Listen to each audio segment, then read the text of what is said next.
I've been on the record saying Bloodborne's my favorite game of all time, so needless to say, I've been looking forward to this point in the process of ranking all these bosses. That doesn't just mean I think all the bosses in this game are great though.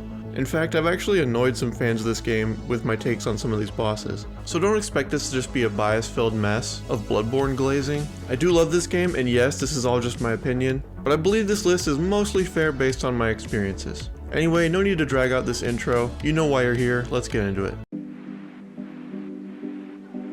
I find the Cleric Beast to be a good introduction to the bosses of Bloodborne.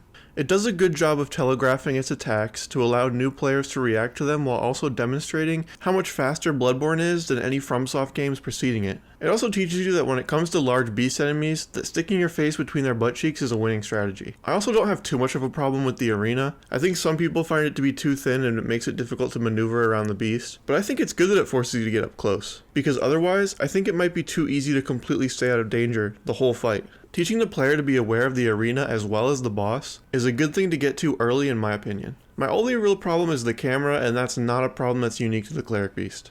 I've been told I lock on too much, which I agree that is a crutch I lean on too much sometimes, but I think even without locking on, the camera is too close in for bosses this big. And I think Bloodborne might have actually been better with a further back camera. Maybe for Bloodborne 2. I think the Cleric Beast is good, but because there are so many great bosses in this game, I'm going to say he's just that, good.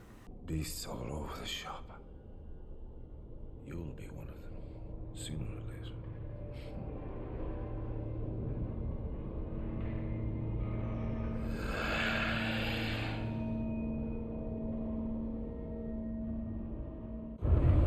A lot has been said about Daddy G, and I don't really have much to add. I think he's this game's real tutorial boss and shows you everything you need to know to be successful, not just at this game but all FromSoft games. Honestly, I think this fight could be even better if he didn't transform into a beast. I think the fight is a lot more intense when he's in human form, but I still think it's so good that it's one of the best bosses in the game. Definitely top 3 to 5. So I'm gonna put him in perfect, even though that's not technically true. He's just that good that I have to. I could go on, but you've all heard content creators gag on his balls enough, so I think you already get it. I decided to go do this fight third and get it out of the way. And I mean, it's a meme for a reason. Fans of NASCAR might actually find this fight fun, as you run around in a circle repeatedly until it's over, but I don't really find it all that enjoyable. The witches disappear and then reappear at their leisure, forcing you to take multiple laps at times looking for them. The hairy scythe guys have as much interest in you as your dad who went to go get cigarettes 15 years ago, and the only attacks the witches have that cause any trouble are fairly annoying to deal with. For what it's worth, this is the first boss that killed me, which is pretty funny, but besides that, I'm gonna put this fight in boring. There was a time when this boss used to be a pretty big struggle for me. I think the biggest reason for that is when you're new to Bloodborne, your first instinct with these bosses is to play it really safe. Take your time, wait for a perfect opening before you attack. You can't really do that with the blood-starved beast though. You have to put your Lightning McQueen Crocs in sport mode and do as much damage as you can very quickly because of the poison this boss can inflict. To be successful, you need to go so fast you aren't even paying attention to the poison meter. Use fire paper if you need to, but whatever you do, do it fast. After playing this game all the way through a few times, I feel confident doing this, but when you're still new, it's less intuitive to you when to dodge and when to go for broke. Because of the lesson this boss teaches you and how foundational it is to the rest of the game, I'm going to put it in great. While it's easy for me now, I think it deserves that ranking for what it instills in you for later.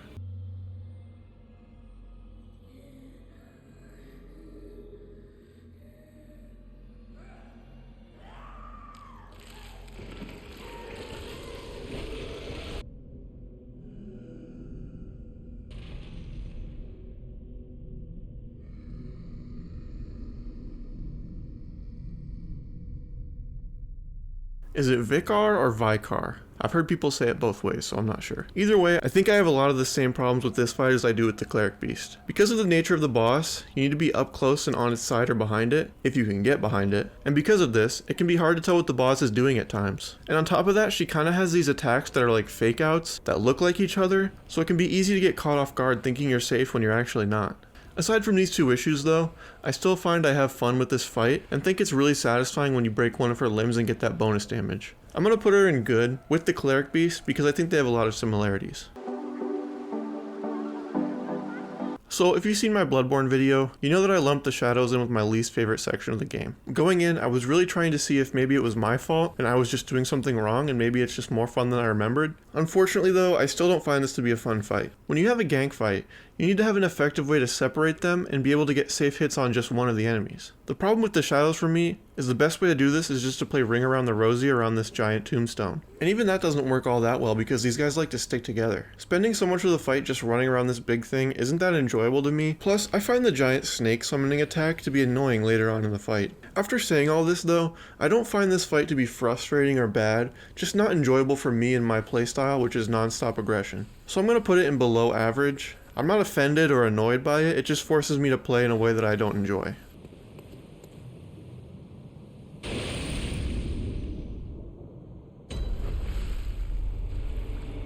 I think this still may be my least favorite boss in the game. I think of Rom as an obstacle in my playthrough more than a fun challenge. The babies she spawns in with way too many of can easily overwhelm you at a moment's notice. Her spells can delete you when you're distracted by the babies. Then when all the babies are gone, she has spells that can punish you up close. So whether you try to go straight for her and ignore the babies, or carefully kill them all, there's no foolproof way to win, as there's always something that can go wrong. And I think that's my biggest problem. Not that a boss is difficult and makes me take multiple attempts, but that you can do everything right and still have something go wrong. So you just need to be prepared for that to happen. I personally have given up on the ignoring the baby strategy and always have to kill them to win, and I recommend that to new players. By the end of the last teleportation, there's going to be way too many of them and they will overwhelm you. So just take the time, as annoying as it is. I'm going to put Rom in frustrating. I think the way you have to juggle so much at once that can all one-tap you isn't a recipe for an enjoyable experience.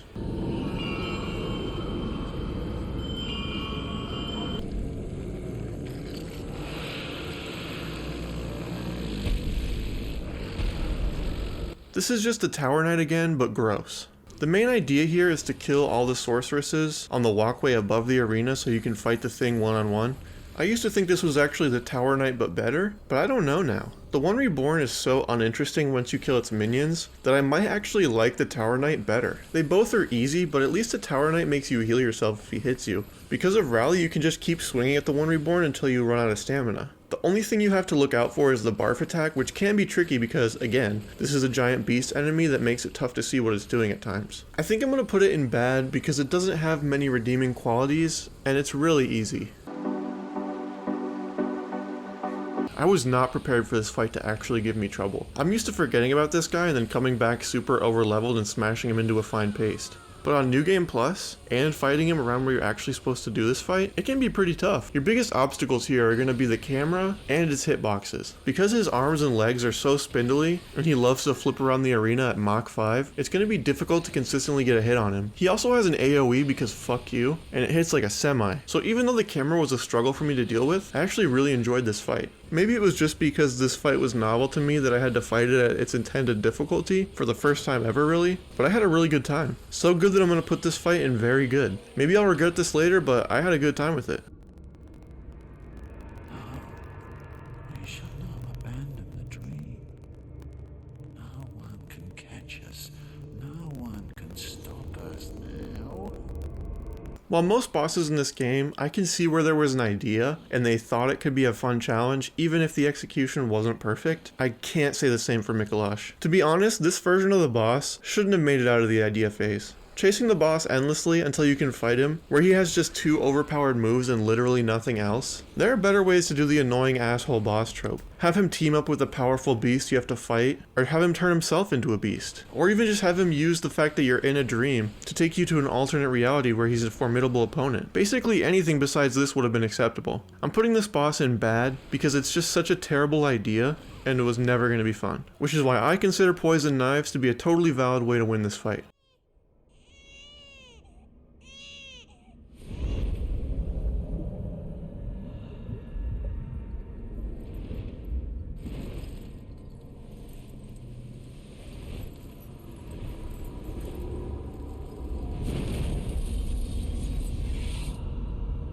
So this is a tough one. On one hand, I don't find this fight to be that great of a challenge mechanically, and I don't think I like the Purple Haze Infinite Wet Nurse glitch part. Then on the other hand, I do find this fight to be fun when you need to time your dodges at the right time and use your positioning to take the advantage. Also when you win and it takes a while for the boss's health bar to go away, and to get that victory text, which only happens when the baby stops crying.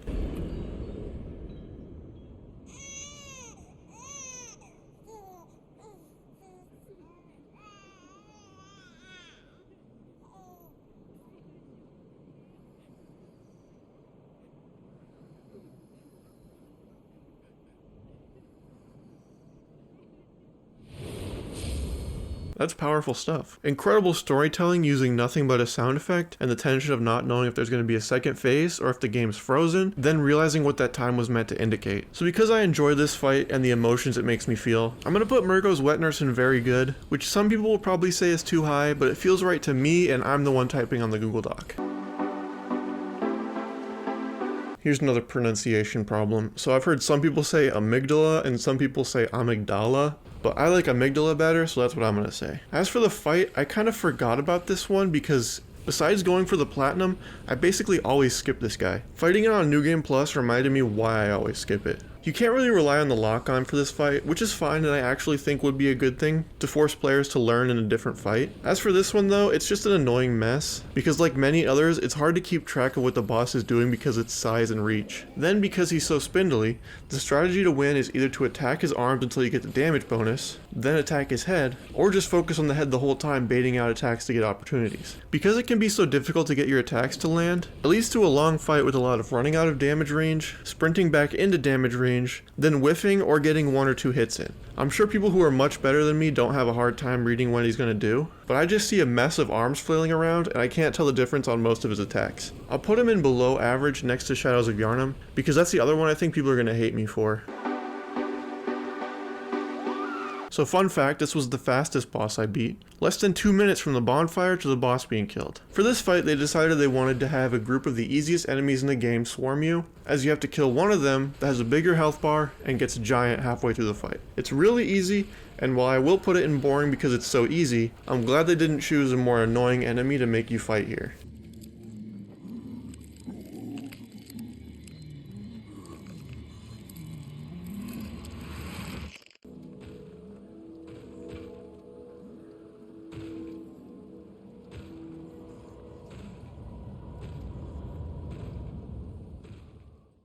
Alright, now this is what I'm talking about. I feel like maybe people were starting to consider taking away my Bloodborne fan club membership, but this is where the list is going to start to get more top heavy, I promise. Martyr Logarius is super underrated in this game. He never gets mentioned with the best bosses in the game, which is a shame because he's up there as one of my personal favorites for sure. The fight starts with him in more of a slower, magic-focused stage, as it seems like he's almost just testing you to see if he needs to use his full power level. Then once you've taken some of his health bar, he does an AoE and gets super aggressive. I love this boss. Castle Cainhurst is always one of my favorite little detours on repeat playthroughs, and this fight always leaves me wiping a little bit of sweat from my brow. This boss belongs in great, and that's where I've put him. First things first, if you were lucky enough to find this boss organically, this may be one of the coolest intros in the game. You take a swing at a window which you don't expect to actually do anything, but it opens an entrance to a whole new area. You just beat a boss, so you're expecting a whole level, but you take an elevator down and after killing some annoying little ankle biters, you look ahead and see an incredible sight. The way the rays of light fall on this winged creature is nothing short of angelic. As the awe of the beast in front of you forces you to appreciate its beauty, it makes you truly understand why some of the people in this universe consider these creatures to be omniscient godly beings. As you get closer though, the more twisted and disturbing the creature is. Then you have to fight it. And the fight lives up to this hype. In my opinion, this is one of the hardest fights in the game. Possibly top 5 difficulty. The laser and frenzy attacks are super dangerous if you try to keep your distance. Flailing arms and a head slam if you try to stay in front. And really good movement to keep you off her butt. I've never perfected this fight, and it causes me to struggle to win every playthrough. She also fits the description of being a huge enemy that causes some camera problems, but even with that, I'm going to put this boss in great. It's such a fun fight that I think even if the camera can be annoying, I can overlook it. I've already gotten into how hard this boss can be in my video talking about how much I love Bloodborne. I promise this boss was not the reason it took me so long to make this video, but it was a factor, I can't lie. I've already done a lot of gushing about this boss's presentation and how much I love it, and I still feel the same way. I'll save you the same spiel again, but I will say on New Game Plus, this boss is a completely different beast. Pun intended. The increase in his health and damage output makes this boss that was already scaled for endgame that much harder, and it kicked my ass up and down the nightmare. I love this fight. I'm gonna put it in great. Also, I think this fight really does a good job of being a giant beast, but also avoiding some of the camera issues of some of the other ones. In the first phase at least, which I think is the better of the two to be honest. I can't help but feel bad for these guys. I mean, who doesn't at least sometimes feel like a living failure? My sympathy for them will not save them from a boring ranking though. It's very easy to kite them in such a way where you can take one out before the next one shows up because they're so slow. Their meteor attack can hit hard, but you have a huge barricade in the middle of the arena, and usually they're frozen when this spell is happening anyway, so it's just a matter of waiting for it to be over. Definitely the low point of the DLC, and really the game in general, but the rest of the bosses more than make up for it. Hello everyone, this is me editing the video. I'm realizing right now that for some reason I don't have any footage of me fighting Laurence. Even though I fought him, I just don't know what happened to the footage. Apparently I never recorded it or something. Who knows, I'm an idiot. But yeah, so this section is going to be footage from the boss fight database YouTube channel. But anyway, while I have you here, did you know that only 3% of you are subscribed to my channel?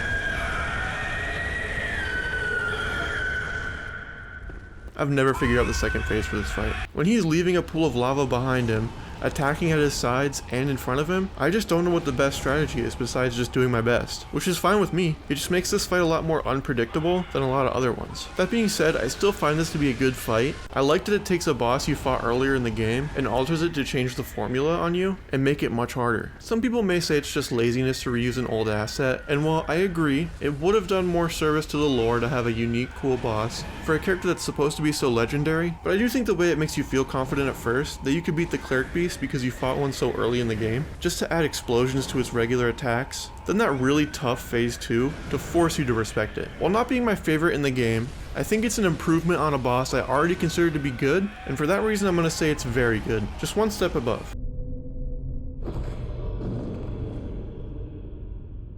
A corpse should be left well alone. Oh, I know very well how the secrets beckon so sweetly. Only an honest death will kill you now. From your wild curiosity. To me, this is the fight that's the reason I started a new playthrough of Bloodborne. This is my favorite fight in the game, possibly my favorite fight in any FromSoft game. I mean, I'm sure by now you've noticed I'm running a Lady Maria build, and that's not an accident. The combination of the lore, the look of the character, and how cool her weapon is, how awesome and fair the fight feels, the perfection of the progression, which is hard to say, of the different phases and how it factors into the lore. Basically her being forced to use tactics she swore off of to keep you from getting past her and getting to the next boss of the DLC. All these things combine to create a fight that's just perfect in my opinion. I can't get enough of this fight. It's so good it makes me wish there was a boss rush mode or a boss replay mode so I could do it again and again after I beat it. It's constant action from the moment you get through the fog wall, and I'm always a little sad when it's over. The thing that makes me feel better though is that this isn't the last fight of the DLC.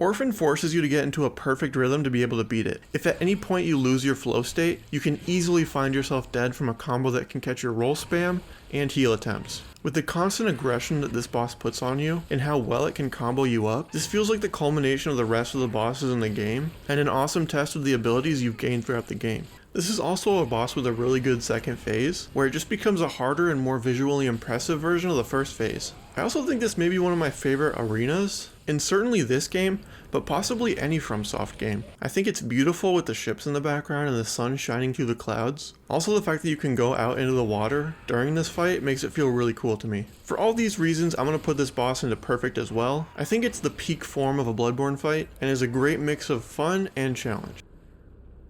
Oh, It doesn't matter.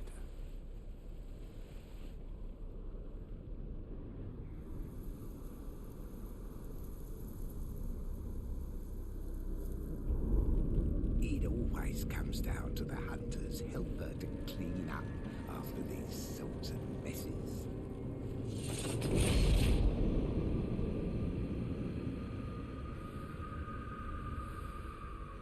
Tonight, Gehrman joins the hunt.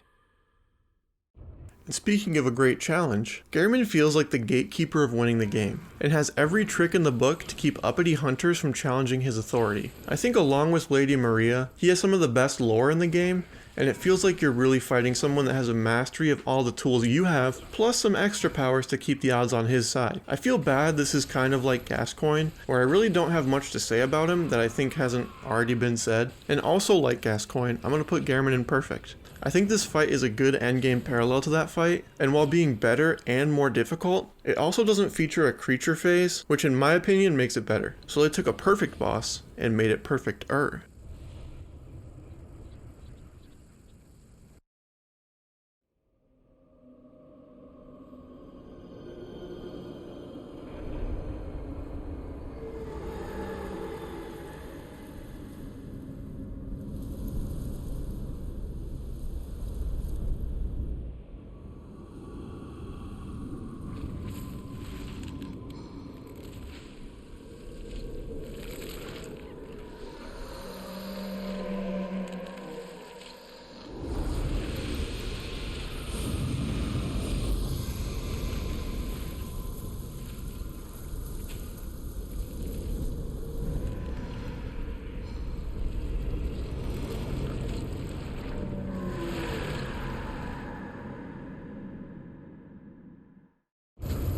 Now after that string of perfect bosses, in my opinion, this boss seems to be a little bit of a disappointment. But after those three, basically any boss would be disappointing. The fact that it's a secret boss, and most people are going to have to play the game multiple times to fight it, does make it pretty cool in my opinion. It isn't the best fight in the game, it's another big beast where it's hard to tell what it's doing. And I don't know how I feel about the attack that just depletes all of your health and doesn't allow you to heal. It's interesting that you have to beat the boss kind of perfectly after that, but it can be a little frustrating. I don't know, I still find it to be a fun fight, and it feels like a celebration that the game has been beaten. Under different circumstances, it might be a little lower, but with everything working in its favor, I'm going to put it in very good.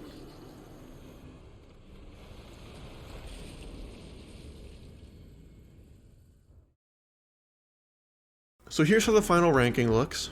I think this is an interesting distribution of the bosses, being more concentrated on the very top and bottom, which now that I'm thinking about it does make sense. This game has bangers and stinkers, but not really any just mez, and I think that has to do with it being really tight and focused. Let me know your thoughts in the comments.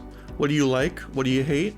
Do you think I'm a moron or do you agree? Let me know. And if you liked the video, agree or not, consider subscribing and possibly checking out my other videos in this series. I'm going through chronologically, so there are a few videos already up and more to go. Speaking of which, I'm very intimidated by Elden Ring because there are so goddamn many bosses in that game. There's gonna be like 3 of these videos in one. Anyway, thanks for watching. Sorry it's been so long. I've just been really busy and stressed and it's been hard to find the motivation to make a video, but I'm glad to be back at it. I want to make more video essays of my thoughts on video games and maybe movies and other stuff, who knows. I have ideas. It's just about really nailing one idea down and grappling with it rather than getting distracted and giving up, which I've done a couple times before making this video. Anyway, follow me on Twitter if you don't mind me fighting for my life to defend Justin Fields and being generally annoying and opinionated, because that's what Twitter's for. Like, comment, and subscribe, and don't click the links or whatever.